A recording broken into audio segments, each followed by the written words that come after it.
Halo, apa kabar semuanya?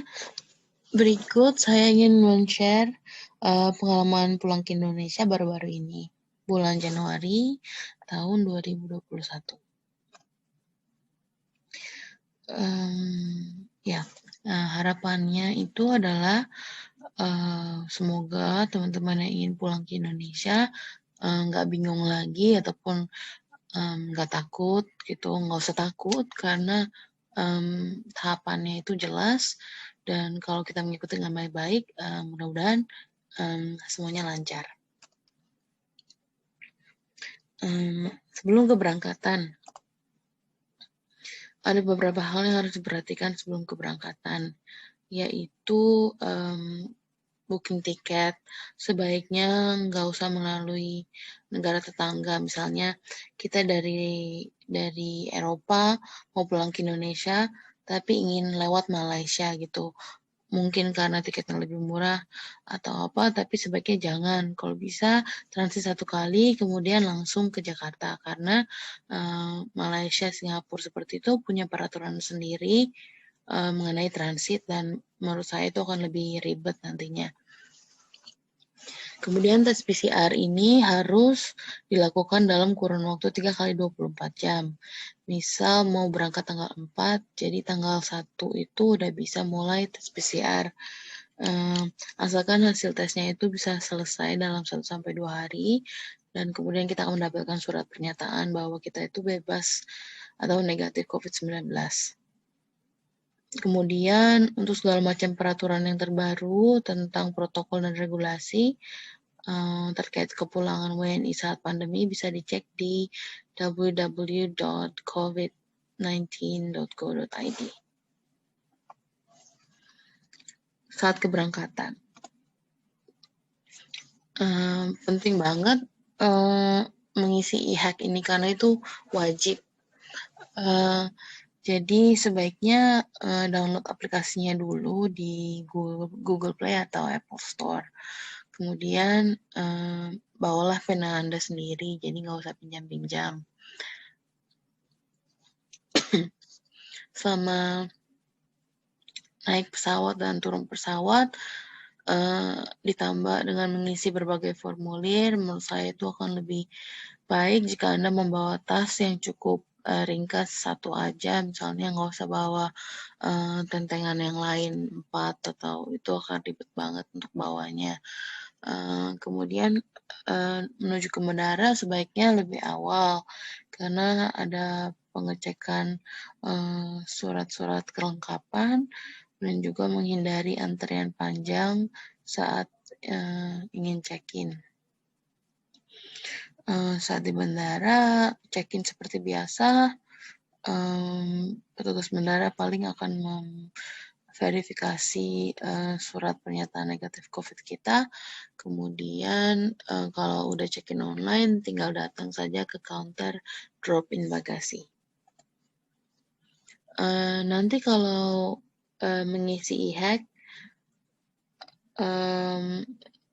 penerbangan yang dicantumkan itu adalah penerbangan yang ini ya, yang dimana Anda transit dari negara asal Anda di sini.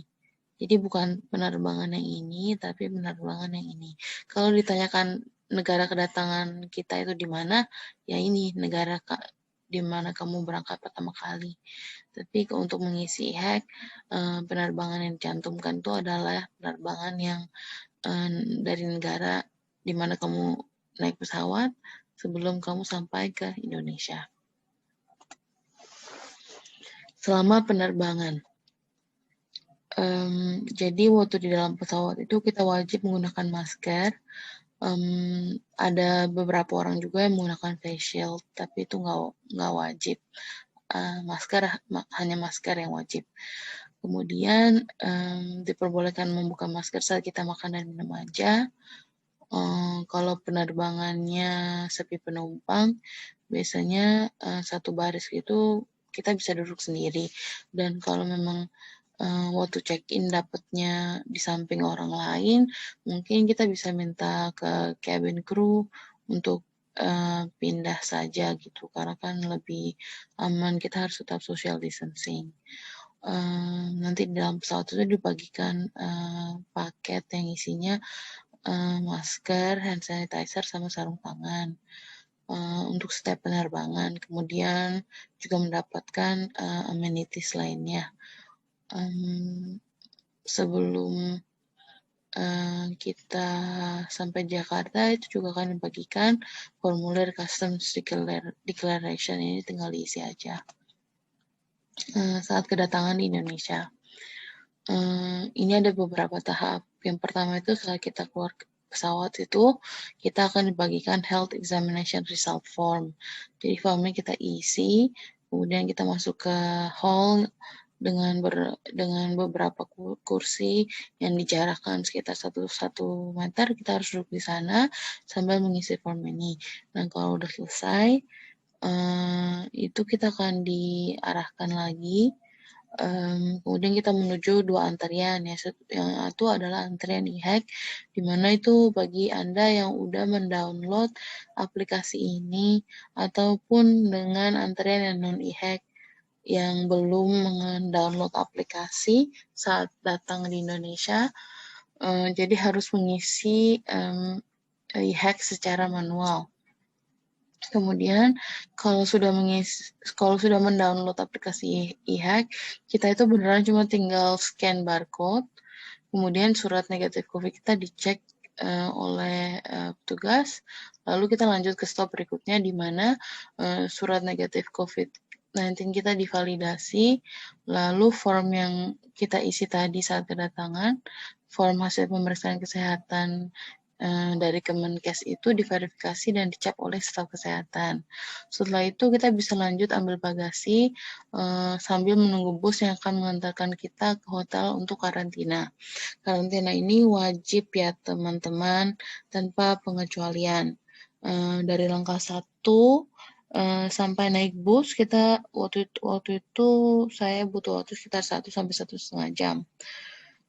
Kemudian sebelum kita benar-benar keluar dari bandara, kita menyerahkan form bea cukai ke petugas. Kemudian lalu kita menuju ke hotel dan tubuh kita itu di-scan suhunya, kemudian menunggu untuk registrasi dan bagian kamar. Nah, kemarin itu kan lagi marak ya soal daftar email, nanti juga akan saya ceritakan di belakang. Tapi kalau memang kita sudah daftar email melalui aplikasi mobile bea cukai di HP kita, itu nanti kita akan dapat barcode dan tinggal di-scan. Nah, di-scan ini sepertinya harus oleh petugas bea cukai. Jadi kita harus tanya, "Pak, saya mau scan barcode untuk pendaftaran email itu di mana," gitu. Karena sepertinya ada keuntungan untuk daftar email di bandara ketimbang kita daftar di website. Walaupun sebenarnya tetap bisa daftar di website sampai maksimal 60 hari setelah kedatangan. Tes PCR dan lama waktu karantina. Jadi saat kita tiba di Indonesia akan dilakukan ulang tes RT-PCR 2 kali. Yang pertama itu dalam kurun waktu 24 jam setelah kedatangan. Misal kita datang tanggal 25, tanggal 26 kita akan dites lagi. Setelah itu tes PCR yang kedua itu 2 hari setelah tes PCR yang pertama. Nanti staf hotel akan menelpon kita atau mengetuk kamar kita jika sudah tiba giliran kita untuk tes PCR. Kalau Anda tidak dikabari soal hasil tes PCR pertama, jangan khawatir, itu artinya Anda negatif. Mungkin kalau Anda positif, itu Anda akan dikabari segera seperti itu. Kemudian total masa wajib karantina itu 6 hari 5 malam.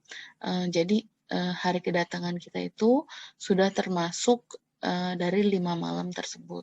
Jadi hari ke-6 kita sudah check out. Biaya karantina hotel itu gratis untuk warga negara Indonesia alias tidak dipungut biaya untuk WNI. Proses supaya gratis ini itu kita harus registrasi dan check-in di hotel.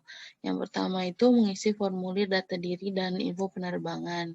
Yang kedua itu mengisi dan menandatangani form surat keterangan tidak mampu dengan membayar materai, 2 buah materai seharga 15.000. Lebih baik dengan uang pas ya. Jadi kalau ada membawa rupiah sebaiknya disiapkan. Kemarin itu karena status saya pelajar yang pulang setelah kelar studi, jadi saya tidak membayar materai ini. Sebenarnya saya kurang tahu kenapa saya tidak harus membayar materai. Tapi kalau di peraturannya sudah cukup jelas kalau WNI, TKI, baik TKI, TKW, pekerja migran, dan pelajar atau mahasiswa itu sebenarnya beneran gratis. Cuma sepertinya ini adalah peraturan ekstra dari pemerintah karena memang semuanya udah gratis, jadi ya kalau disuruh bayar 15.000 ya udah bayar aja gitu. Dan untuk yang cuma liburan ke luar negeri lalu pulang, tadinya peraturannya harus bayar sendiri kalau karantina. Tapi sekarang bisa diatasi dengan menandatangani surat keterangan tidak mampu tersebut. Kemudian setelah itu kita ngisi membuat daftar e-hack yang domestik di HP masing-masing untuk perkiraan waktu check out setelah karantina selesai, yaitu hari ke-6. Dan didaftarkannya dengan nomor KTP ya, bukan dengan nomor paspor. Nanti barcode dari e-hack domestik ini di-scan setiap kali kita tes PCR lagi. Pokoknya nanti bisa ditanyakan dengan petugasnya. Kemudian saat registrasi ini paspor kita dipinjam untuk didata lalu dikembalikan saat PCR pertama. Pada tahap ini kita udah boleh istirahat dan mandi dan ngapain di kamar, ngapain aja di kamar, istirahat, guling-guling. Dibutuhkan waktu sekitar 3 jam sejak pesawat mendarat sampai bisa masuk ke kamar. Ini berdasarkan pengalaman pribadi saya ya. Kemudian kalau kita negatif setelah 2 kali PCR, kita dapat melanjutkan perjalanan.